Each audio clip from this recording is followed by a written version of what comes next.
Good morning, Bucknutters. Welcome to the Bucknuts Morning 5 here on Monday, January 15th, 2024. Happy MLK Day. I am Dave Biddle. I am joined by Dan Rubin. A lot of good stuff to get into. We're going to look at the projected depth chart for the Buckeyes. It's beginning to take shape heading into the 2024 season. A lot of good news continues to roll in for the Buckeyes.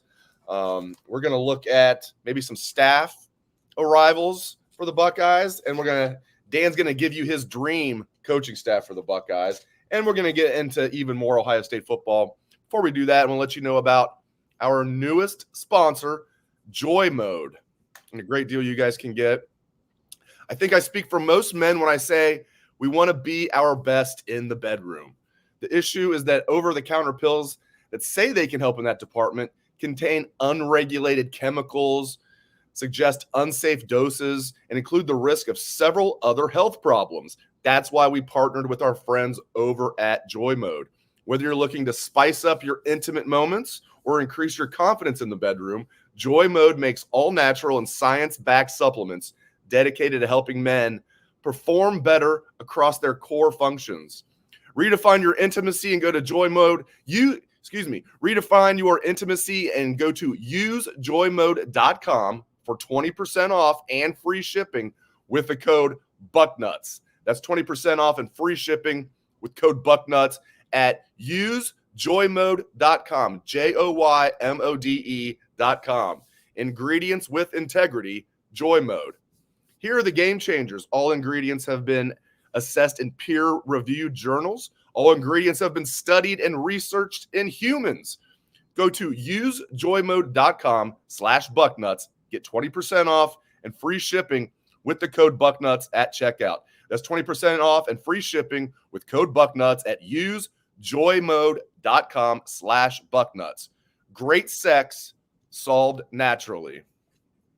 All right, let's make a smooth transition to Ohio State football. How's everybody doing out there? Oh, boy. I would say we could talk Bengals and Cowboys. Let's not do that. Dave. Boy. I knew things were going to go bad this season when our first two draft picks, being the Cowboys, came from Michigan. Pretty good defense. If you want to stop the run, pretty good to draft a defensive tackle that can't get off the ball, and Mozzie Hamilton. Mozzie Smith, that's just a good sign that I messed up his name. And then the tight end, Schoonamaker, was awful. And I wish I was surprised, Dave. I wish I was surprised. Yeah, I didn't think Dax Hill played really well this year for the Bengals. Turns out I was right. Maybe I wasn't hard enough on him. I saw PFF came out with their rankings for safeties. They ranked 97 total safeties in the NFL. Dax Hill ranked 90th out of 97. And if you remember when the Bengals took Dax Hill at the end of the first round in 2022, they'd show the Bengals like war room. They were going around just slapping each other around, giving each other, just dapping each other up like they just won the Super Bowl or something because they drafted Dax Hill. I'm thinking, you guys just drafted an undersized safety. Anyway, all right. Listen, the Cowboys thought they had drafted the real Jalen Carter. They drafted the fake Jalen Rose. So it was – let's talk Buckeyes. Let's get into it. All right, projected depth chart. It's just crazy. As you said before we came on, if you would have told Buckeye fans the day after the Cotton Bowl, a couple days after the Cotton Bowl, whatever it was, which was just over 2 weeks ago, that all of this would transpire, the guys they've gotten from the portal, Will Howard, Judkins, all these guys, McLaughlin, and then all the guys coming back. I mean, pretty much everybody came back. So we knew Marvin was going to go. Mike Hall's the only one that initially surprised me until as I've said on the show many times, until I learned he's having a baby. Him and his girlfriend, fiance are having a baby. Makes a lot of sense. Everybody else is coming back. It's like been the perfect storm for Ohio State ever since what was a pretty depressing Cotton Bowl. It's incredible, Dave. I use the term Sega, and that dates me because when I say Sega, I think what the kids call it, the PlayStation. You know, when you can go into play mode and make your team on a video game. I had envisioned Quinshon Judkins on my team, but it was the Cowboys. It was not Ohio State. That, to me, is the most ridiculous aspect of all the additions. If you had told someone that they were going to add Judkins and TreVeyon Henderson would come back, that's literally outlandish. That doesn't even make any sense prior to the transfer portal era and the fact and the NIL, and you can pay these guys. That wouldn't even make any sense.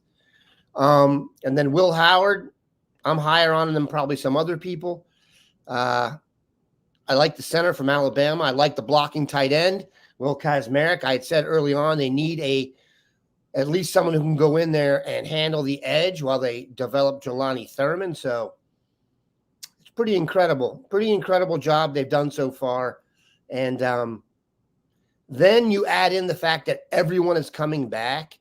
What's ironic, Dave, is they're almost going to have some of the advantages next year that Michigan had this year, and that no, they're not bringing back a bunch of guys. A couple of them probably could have slid into the first round or been set.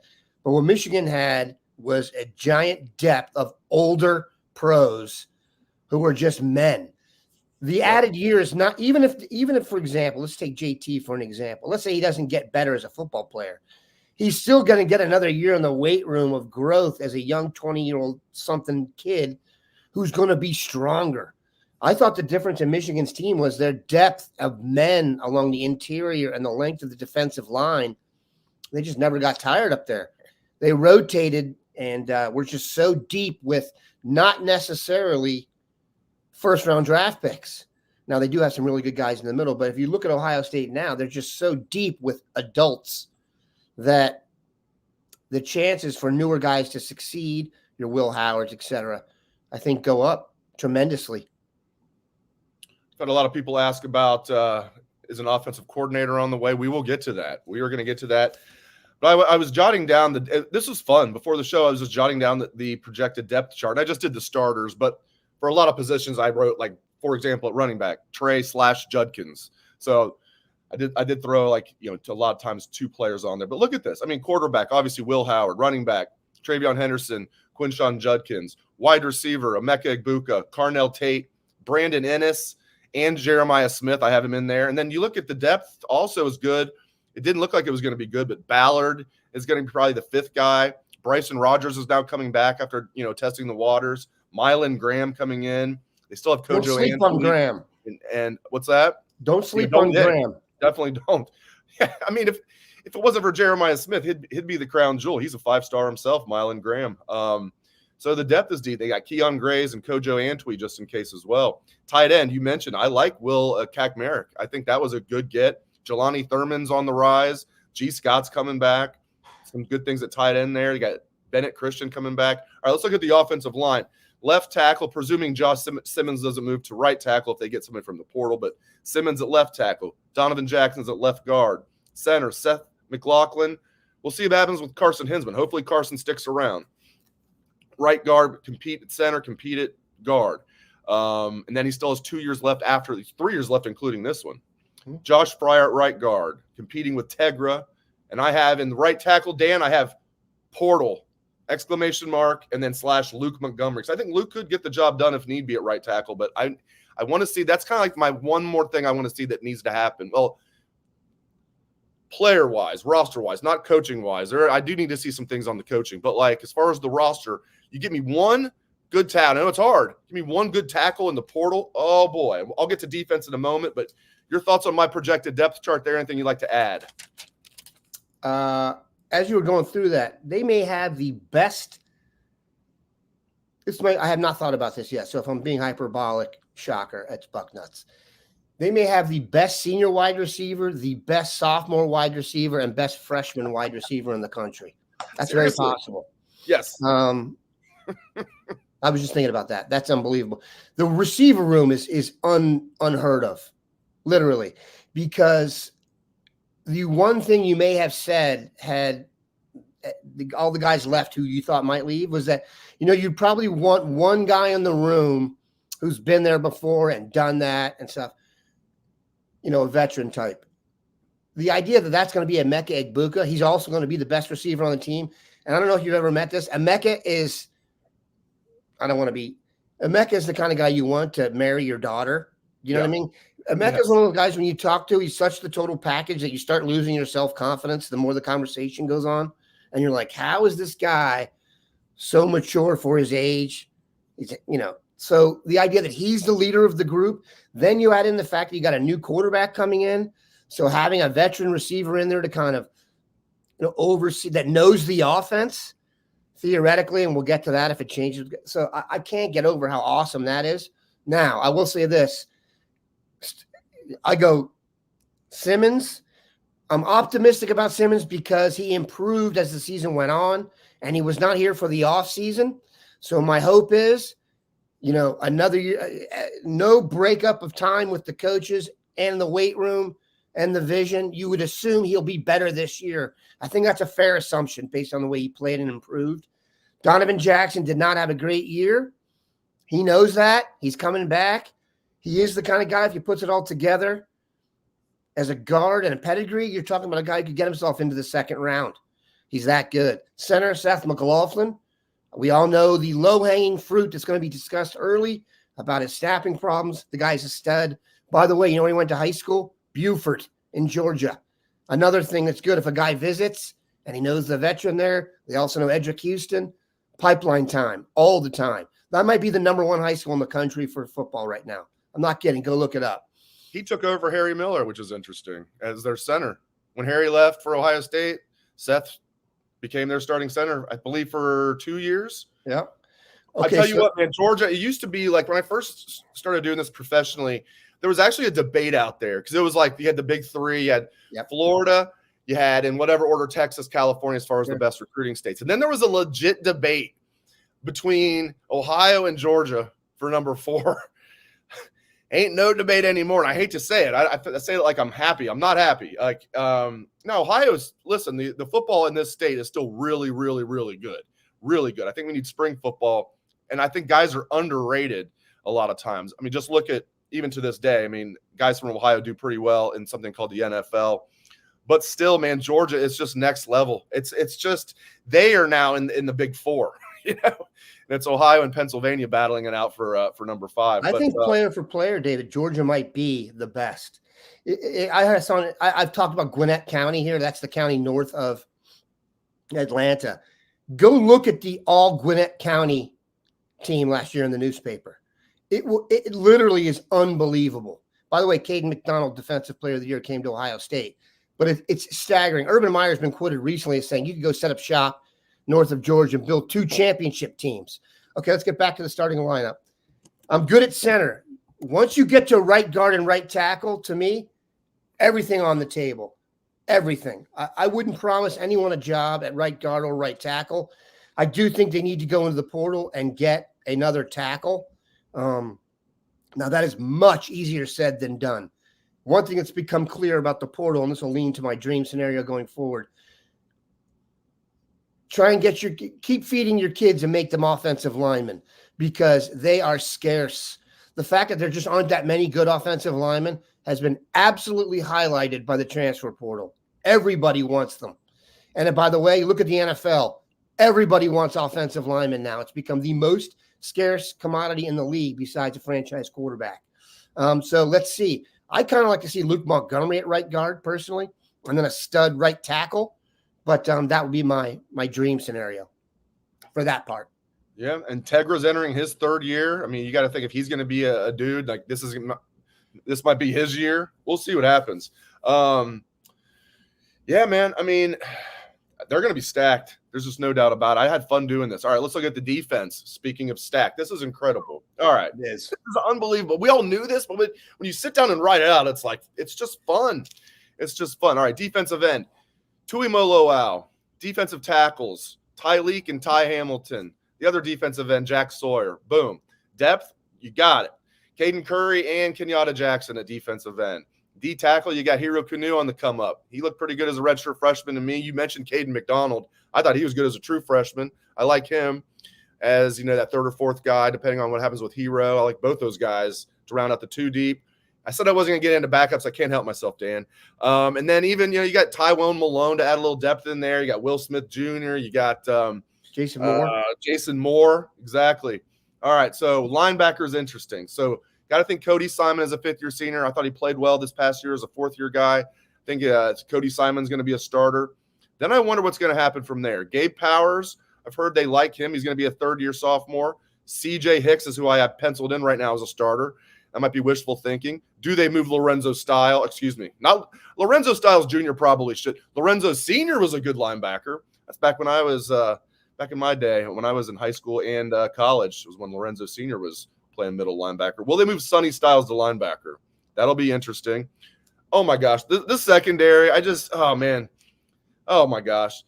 Corner, Denzel Burke. Other corner, Davison Igbinosun. Slot corner / safety, Jordan Hancock. Oh, my gosh.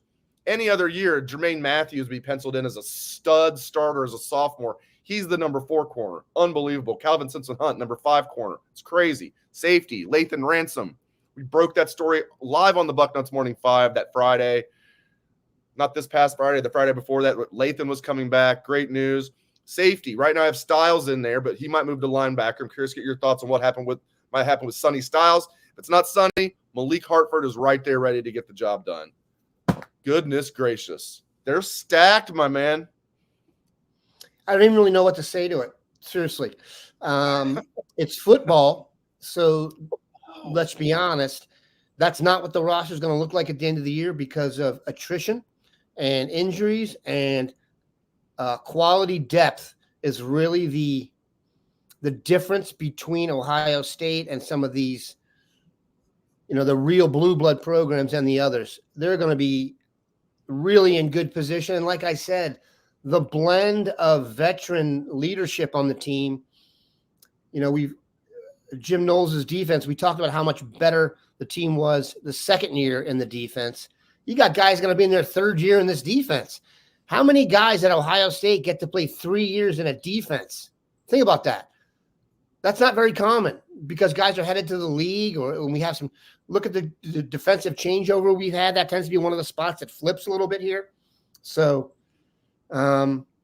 yes, and we will get into this, but I definitely understand that when you talk about Ohio State now, all the compliments tend to come with a disclaimer of no excuses for Day. The most powerful people I've spoken to, my best sources, expressed joy that some of them were involved in the NIL, et cetera. They express joy, and then they come with no excuses now. Things are a little bit different when your fans are writing big checks, not just for tailgates and tickets. So the pressure is building, but look, there's worse things to have happen than have a stacked roster and high expectations. We had somebody say it's a balmy 80 degrees in Dayton right now. If you mean 8 degrees, I'm in Columbus. Dan is in Dayton, specifically Hilliard, Oakwood. Yeah, I saw early when I woke up, it was like 7. Then it said it was going to drop to 6. I'm like, what? How's it going to get colder? Yeah, it's 6. Columbus, Ohio, 6. The mean streets of Oakwood are frozen. My dog, I opened the door. The dog kind of looked at me like, you go out there. And I had to push him. But, yeah, it's brutal. It's brutal. You just have Cowboys football to warm your heart or not. Yeah, I don't know. I don't know what's worse, your team missing the playoffs or your team getting blown out in the first round of the playoffs when you're hosting and you're favored by like a touchdown. Dave, wasn't fun for the Bengals. Wasn't fun for the Cowboys. You know what this does? It clears the way for Belichick. For old Bill Belichick to come in. He's always following Parcells, isn't he? He's always following in Parcells' footsteps. Just gotta if Romo can hold a snap, Bill will win the title. Shocker, I bookend this with sorrow. Go ahead, Dave. I don't know about that, Jim. Okay, Jim. Okay. Jason Candle, is he on the way? Is somebody else on the way? I've heard there's some smoke. Maybe Dave's looking at somebody in the NFL right now, a coordinator from the NFL or maybe a position coach in the NFL there's a lot of smoke that he's going to bring in an offensive coordinator. I'm still in the I'll believe it when I see it mode because calling offensive plays is Ryan Day's baby. I mean, right. All the stuff that he does, that is what he I think enjoys doing the most. But if he does bring in an offensive coordinator, even if he does turn over play calling duties, it would be a lot like in a perfect world, like Tom Herman and Urban Meyer, where Herman was up in the box, sterile environment. I've told that story before, how, the Carlos Hyde story where they wanted to run Carlos Hyde for the 2-point conversion. He's like, no, we promised we were going to do this Kenny Guyton throwback pass, the Purdue game that year in 2013. They did it, or was it 2012? And it worked. And and Urban was still heavily involved in everything. That would be my point. I mean, Ryan Day, even if he does bring in an offensive coordinator from the outside, obviously Ryan Day is going to be heavily involved in everything they do offensively. But I think that'd be great for him to be just a CEO, bring in somebody like Jason Candle, the head coach at Toledo, Ohio guy, played and coached at Mountain Union, has done a good job at Toledo, been there 8 years as head coach. But maybe it's somebody from the NFL, kind of like what he did with Hafley with defense. Day himself had a couple years in the NFL. Get into just your thoughts on Jason Candle, and I know you want to mention your dream staff as well. Excuse me. Good Lord. I'm not sure about the Day offensive coordinator thing. I don't think I'm as on board with that as everybody else, just because that's his authenticity, man. That's, we talk about Urban, and look, there's a reason that picture sits behind me. And, your family and my family is indebted to Urban and what he did to make the program where it went, and took this site along with it. So we are Jim Tressel too. Okay. He's the one that got I get it. The one that got the ship off the ground, baby. Got the plane off the ground. That's fair. Urban then Urban sent it into ludicrous speed when he got here. Exactly. Urban was the rock star though, man. He took the program to that, I can't explain that little extra juice you get when you're Hollywood in a good way. I also thought, I used to say this about John Gruden. John Gruden wakes up every morning at 3:17 without an alarm clock. And I thought, how awesome is it? You get an extra 6 hours a day from your coach. Okay, I don't want my son to be waking up at 3:17 in the morning, but I like it when my football coach is obsessed. And I never spent one day worried about Urban Meyer wanting to win football games. You can sleep good on that. And that, to me, is reassuring. Here's what I would like to see them do. In the transfer portal era, and I touched on this earlier, it is clear to me, without question, the number one commodity is offensive linemen, by far. They are completely scarce. So what does that mean? You want to work on who's best at developing offensive linemen would be someone you'd really want to be in charge, someone who's a little bit better at the development side. Well, in the transfer portal era, I don't think you're going to have a lot of time for development because we have no patience. We're not talking about developing a right tackle from our all-star roster. Excuse me. We're talking about going into the portal. So we need someone who can 52 pick up the offensive line every year. Take what he's given and make it great. The best person on the earth at this is Bill Callahan of the Cleveland Browns. He is an offensive line wizard. Yes. Now, we can put together a really embarrassing reel of his meetings with the media and on the Raiders, calling his team the stupidest team ever, or really not being a good head coach at Nebraska. I get all that. If you go back and look, he is a genius when it comes to the offensive line. I'm not kidding. He was a genius with the Cowboys. He's done wonders with the Browns. Go listen to these guys talk about his ability to teach technique, his ability to work with young guys and veterans.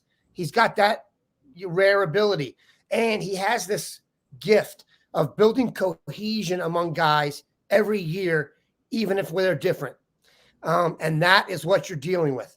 Also, you can make him assistant head coach. He's not a kind of guy who's geeking to be head coach. He's not an up-and-comer. I know Bax and even you have said we need a veteran presence in there. Dude, that's a veteran presence who's been there and done that. He's coached. Look at the guys he's coached for.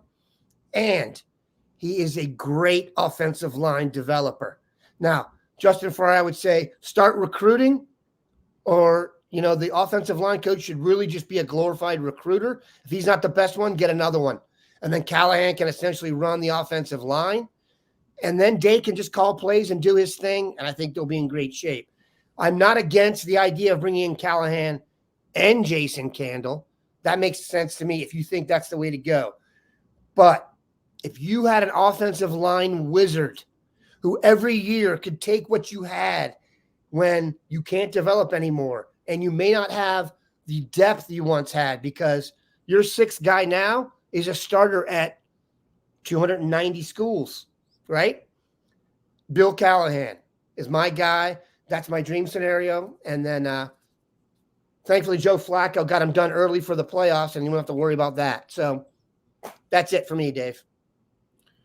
I'll tell you what, we don't get everybody in the comments section agreeing on everything or everybody agreeing on something very often. Everybody is agreeing with you, saying what a great idea that is, Dan. Everybody agrees with bringing Callahan in. Now, I do think this is an interesting point. Now, money talks, but would he leave the Browns? Would he being the O-line coach of the Browns to come to Ohio State as offensive coordinator / O-line coach?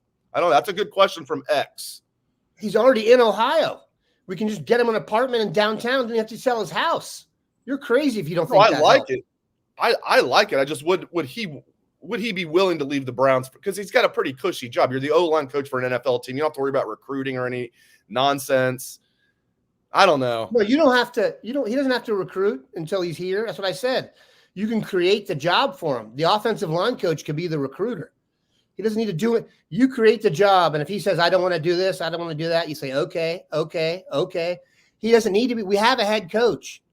We don't need him to be the head coach. We need someone who is an offensive line wizard. I'm talking your young guy. Donovan Jackson, his NFL stock will go up if Bill Callahan comes to this team. That's just a fact.